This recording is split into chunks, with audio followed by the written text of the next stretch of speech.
Hello beer tubers and welcome to another beer review with me, Peter, the master of hobbits, looking at another beer from Jester King from Texas in the States. So it's been a while since I reviewed a Jester King beer. The last beer I reviewed was Skotlandstrika, which was really nice, at a local Viking burial mound site.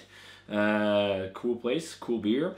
And I really enjoy Jester King stuff. They make some really interesting beers. It's not too often we see their stuff. It comes like in waves. Sometimes we'll get like a set of releases and then they're gone for a while. But this is another Jester King beer. This is the Jester King Snörkel. I think it's been in Europe for a while, but I decided to pick this one up on Breweryand, the web shop that I've been talking a lot about, guys. You probably know it by now. Link for it is down below. Check it out. But yeah, I think they've had it for a while, and it's been in Europe for a while, this one, Snörkel. But it sounded so cool, and I've actually had it too at CBC, or MBCC. But I thought it'd be fun to review and try with a fresh palate because this sounds really interesting. This is their Snörkel, as I said, and this is their farmhouse ale brewed with oyster mushrooms and alder wood smoked sea salt. So this is inspired by Gose, the German beer style, 4.3%, the soured wheat beer with coriander and salt. But they changed it a bit. They don't use coriander, instead they use oyster mushroom for earthy flavors.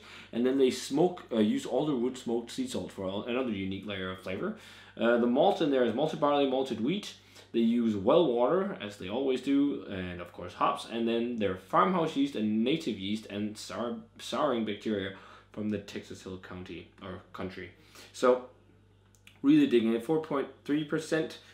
Really digging Jester King stuff. So great kind of psychedelic label on there too. And there's they recently started releasing their Spun series, or recently they've been doing it for a while, but that is crazy stuff. That is very close to built-in lambic. But I really like the stuff they've been doing at their brewery. It's a great brewery, guys. Check them out if you haven't already. So, we got the Snörkel poured, and it didn't pour with too much head, but I didn't pour too aggressively, but you can generate some head on there. It's a nice, light, hazy golden yellow color. Almost looks like a hazy Pilsner in the glass, but yeah, it looks nice. Head on there is white. Yeah, just like pale, bright white.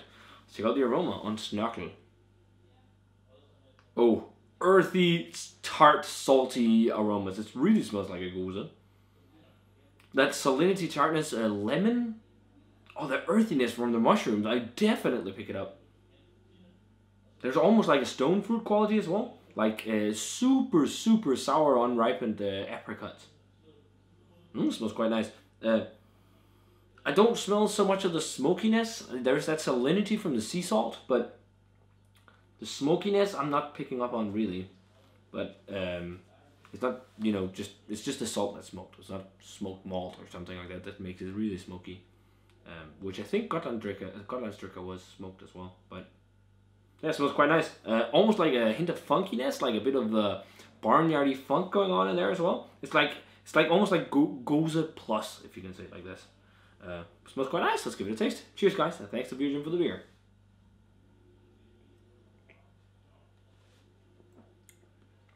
That is really refreshing. Oh, that salinity works really well. Like light, smoky, earthy flavor with the salinity. That's interesting. The earthiness and the mushrooms and the saltiness works very well together. I really like that salt. I think actually, this is weird saying, but salt is something you crave when you're hungover. I think this would be a really good hangover beer because it's also so refreshing.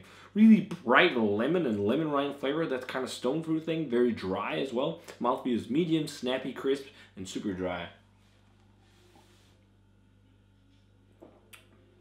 Really refreshing, really drinkable. A slight kind of, slight funk is not really much on the flavor. It was more on the aroma, more as like a lactose sourness, like that kind of tart, almost yogurty sourness to it. Bit of crisp, kind of wheaty flavor too. But I really dig the earthiness of the mushrooms with that salinity.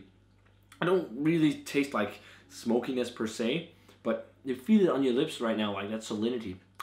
It pairs really well. I don't think it's mind-blowing like Gose, but it's very nicely created, very nice executed, very elegant actually. Kind of slick as well on the mouthfeel, even though it's a bit snappy and crisp. It's nice. And it's not like crazy sour, like overtly sour.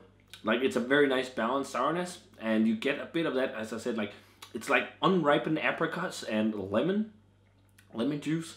Well, it's really nice stuff, really refreshing. Actually, expected it to be more smoky because I just remember this as being smoky, but I think it's because I confused it with Gotland Stricka or something like that.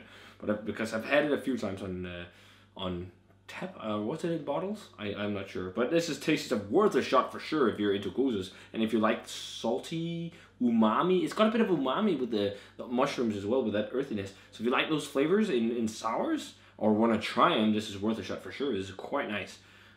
Cool stuff. So rating wise, for the Jester King Snörkel, I'm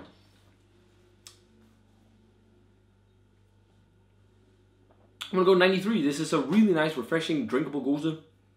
Really tasty. Would be great for summer weather, but it's, you know, close to winter now. That's how it goes. But tasty stuff. Check it out on Breweryand. Get it on there if you want to try it. But let me know what you think of Snörkel, guys, if you had a chance to try it. And what is your favorite Gose? Mine is probably some of the fruit ones that they do at Omnipolo. Those are pretty killer, but this is also really tasty and a bit more elegant and not as, you know, crazy in your face. More soft, complex flavors, which is nice. But let me know, guys, and as always, remember to comment, subscribe, check out the Facebook fan page and Twitter and Instagram. Give this video a thumbs up if you enjoyed it, and I'm going to say cheers, and see you guys in another beer review.